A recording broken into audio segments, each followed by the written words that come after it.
Yung spring na, ipapasok natin dyan.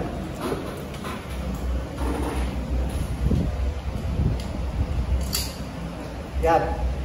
Hindi pala yung first spring. So, meron pala tayo dito. Ito Yan. Tapos, recoil spring. Tapos, this one. Ngayon, ang huli, kailangan nyo rin pantayin ito kasi pagka na-release nyo yan, tatalon yan, tatalon to. Diba? So ang huli, kailangan natin itong i-push konti tapos ibalik natin sa sentro. So yun na. So that's the second way of disassembling this. In this type of firearm, mas mabilis yung unang pinakita ko.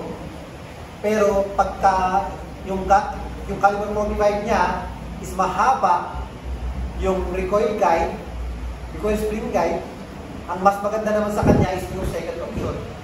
Yun. Ito kasi may click kasi yung recoil spring guide ko, di ba? Kaya mas nahihirapan ako dito. Ang mas mabilis is yung first na pinakita ko.